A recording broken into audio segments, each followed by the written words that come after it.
친구들 안녕하세요. 다시 돌아온 민세기 전사님입니다. 우리 함께 오늘도 영상을 통하여서 함께 예배하기 원합니다. 먼저 기도로 예배를 설교 말씀을 시작하도록 하겠습니다. 전능하신 하나님, 은혜와 사랑에 감사합니다.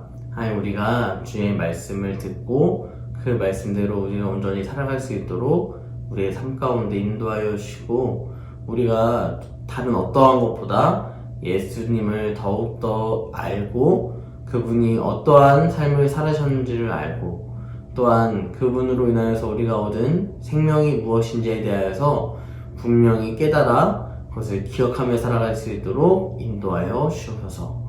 주님께서 늘 동행하시며 함께할 줄 믿사오며 거룩하신 예수님의 이름으로 기도드립니다. 아멘. 자, 오늘 말씀은 갈라디아서 2장 11절부터 21절까지의 말씀으로 바울이 베드로의 행동을 나무랐어요 라는 제목으로 함께 말씀을 나누려고 합니다. 갈라디아서 2장 11절부터 21절까지의 말씀, 바울이 베드로의 행동을 나무랐어요 라는 제목으로 오늘 함께 말씀을 보기 원합니다. 자, 오늘 말씀에서 참 중요한 것이 있습니다. 그것은 무엇이냐면 이 사도 바울이 오히려 이 제자 중에서도 으뜸이었을 수 있는 대표성을 가질 수 있을 만한 베드로라는 어마어마한 제자이며 사도를 현재 나무라고 있다는 것입니다. 어떻게 보면 이 사도 바울이 베드로를 혼낼 수 있는 위치가 아니었어요. 이 유대 교회 안에서 사도 베드로는 굉장한 권위를 갖고 있는 사람이었습니다. 그럼에도 불구하고 이 베드로를 나무랄 수 있었던 이유가 무엇인가, 우리가 오늘 함께 이 갈라디아서 말씀을 통하여서 함께 기억하길 원합니다. 사도 바울은 이 갈라디아 교회에게 편지하고 있어요. 먼저 이 갈라디아서를 쓰게 된 이 이유를 함께 나누기 원하는데요. 사도 바울은 이 1차 여행 중 갈라디아 교회를 세웠습니다. 그런데 이 갈라디아 교회 안에 들어온 굉장히 연약한 부분들이 있었는데, 그것이 무엇이었냐면 이 유대인 중에 예수님을 믿게 된 여러 사람들 중에서 이러한 생각을 갖고 있는 사람들이 있었어요. 이방인이라 할지라도 너희는 율법을 다 지켜야만 구원을 받을 수 있다. 여러분, 이 당시에 이 유대인들이 지키고 있었던 이 율법이 몇 가지였냐면 600가지가 넘는 율법을 가지고 있었습니다. 그러니까 그것을 지켰고, 또한 지키지 못할 때에는 또 회개하는 규칙까지도 나와 있었습니다. 이러한 율법들을 다 지켜야만 구원을 받을 수 있다라는 이 이야기에 이방인이었던 갈라디아 교회는 흔들리기 시작하였어요. 그래서 이 갈라디아 교회가 이 유대인 그리스도인들에게 휘둘리게 되었고, 사도 바울이 전했던 오직 믿음으로 말미암아 구원을 얻음을 잠시 잊고, 믿음 플러스 율법, 그래야 해서 할례를 받는 자도 있었고, 또한 오히려 믿음과 예수님을 향한 이 말씀 연구보다 오히려 율법을 더 지키려고 하는 모습들이 갈라디아 교회에 등장했다라는 것입니다. 그래서 이러한 모습들을 더 이상 지켜볼 수 없었던 이 사도 바울은 갈라디아 교회에게 편지하였습니다. 그 중에서도 참 중요한 말씀이 무엇이냐면, 내가 전한 복음 외에 다른 복음을 전한다면 그것이 천사라고 할지라도 저주를 받을 것이다 라고 이야기하고 있어요. 사도 바울이 이렇게 강력하게 이야기하는 것은 사도 바울이 만난 예수 그리스도가 얼마나 율법보다도 더 대단하신 분, 또한 율법을 완성시키시고 율법을 마침표를 찍으시는, 마무리하시는 분이라는 사실을 기억할 수 있게 되는 것입니다. 왜냐하면 이 사도 바울도 원래는 율법만 지키는 사람이었기 때문입니다. 그런 이 사도 바울의 이 삶 속에서 한 가지의 사건이 등장하게 되었습니다. 이 사건은 바로 이 베드로와 관련된 사건이었어요. 이 사도 바울이 오늘 말씀 11절 말씀에 보면 게바라는 사람은 바로 사도 베드로입니다. 이 사도 베드로가 안디옥에 이르렀을 때, 이 안디옥은 이방 지역이었어요. 그런데 이 이방 지역에 교회가 세워졌을 때에 이 지역을 방문하게 되었는데, 이 지역에서 유대인이었던 베드로가 이방인인 성도들과 함께 식사를 하고 있었습니다. 그런데 이 율법에 보면 유대인들은 이방인들과 감히 함께 식사할 수 없었어요. 그것을 잘 알고 있었던 사도 베드로였는데, 이 와중에 식사를 하는 와중에 어떤 사람들이 등장합니다. 이 야고보에게서 온 어떤 이들이 게바에게 이르렀다라고 이야기하고 있습니다. 이것이 도대체 무슨 이야기인가? 이 야고보는 그러면 누구인가? 전사님이 몇 주 전에 여러분들이 퀴즈를 냈었던 그 야고보와 동일한 야고보입니다.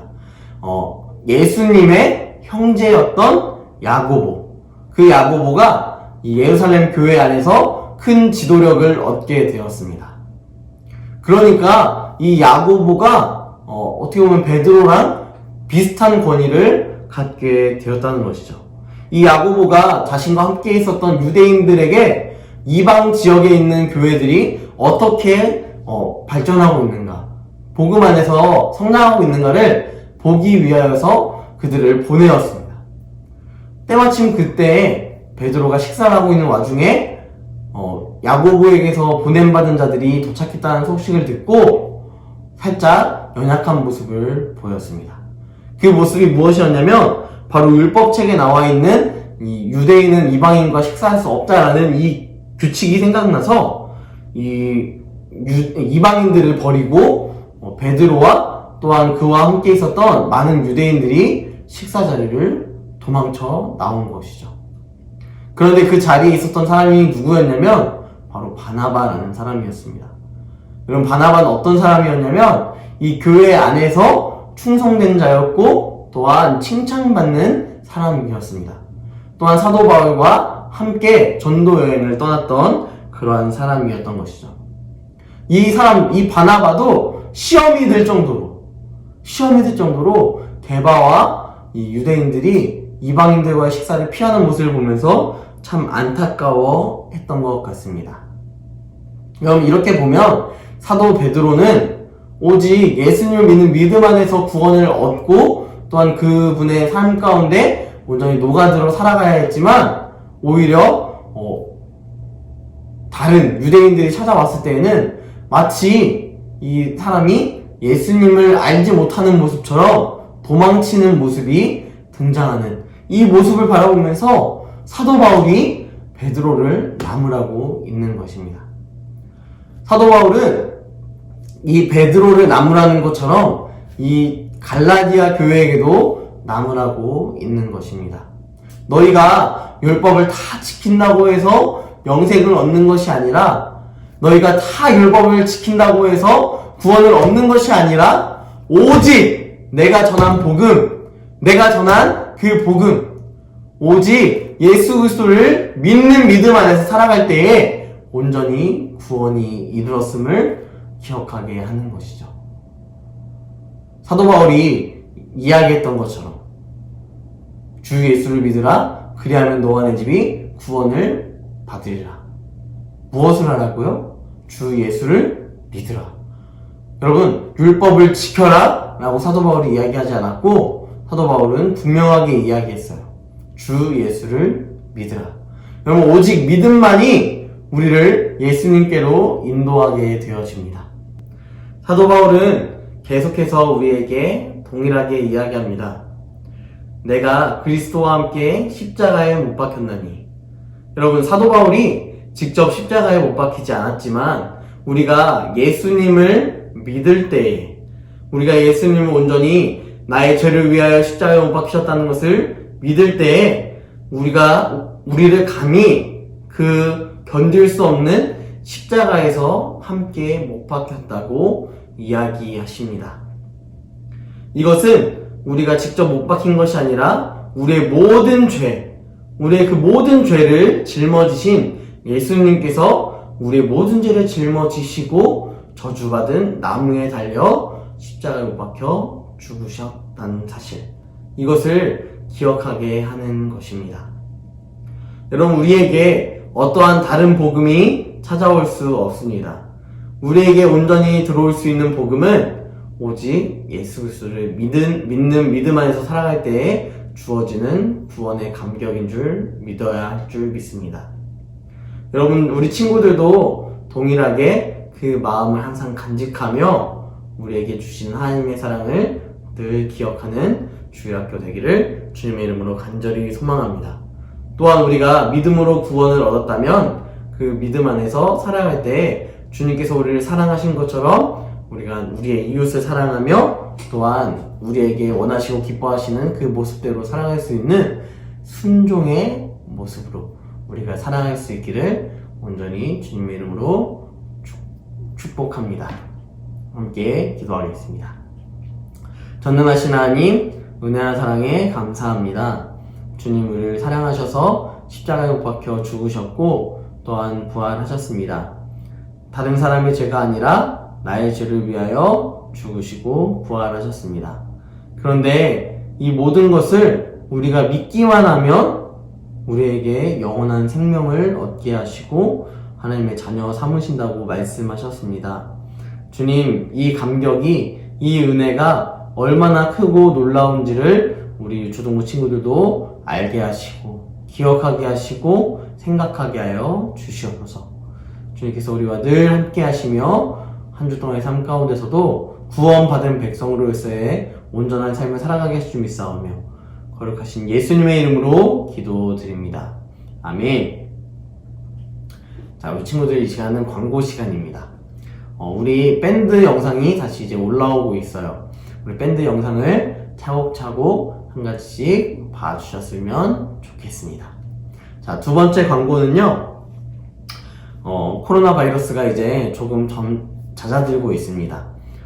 이 상황 속에서 우리가 더욱더 기억하고 생각해야 할 것은 교회를 사모하는 마음, 교회를 사랑하는 마음이 우리 가운데 계속해서 마음 중심 가운데 있기를 원합니다. 자, 세 번째, 이번 주일은 스승의 주일입니다. 우리 친구들, 이 영상을 보고 있는 친구들은 꼭 우리 선생님께 전화를 하여서 스승의 은혜, 스승의 사랑에 감사하는 사랑의 메시지를 남겨주었으면 좋겠습니다. 이것은 강제가 아니에요. 여러분들이 정말 사랑하는 그 마음을 담아서 우리 선생님들에게 메시지로나 혹은 전화로 꼭 사랑의 이야기를 나누어 주었으면 좋겠습니다. 그러면 그럴 수 있겠죠? 네, 우리 다시 볼 날이 정말 얼마 남지 않은 것 같습니다. 이제 5월 20일이면 학교도 초등학교도 이제 오프라인으로 학교에 가서 수업을 한다고 하는데 우리 친구들 그때쯤 되면 전사님도 함께 우리 친구들 만날 수 있을 것 같아요. 우리 친구들을 다시 만나는 그날이 벌써부터 기대가 되고 가슴이 벅찹니다. 정말 코로나가 이렇게 오래까지 진행될 줄 몰랐는데 이 상황 속에서 우리 친구들 영상을 통하여서 예배드리는 모든 친구들은 정말 사랑하고 정말 축복합니다. 우리 이제 주기도문으로 예배를 마치도록 하겠습니다.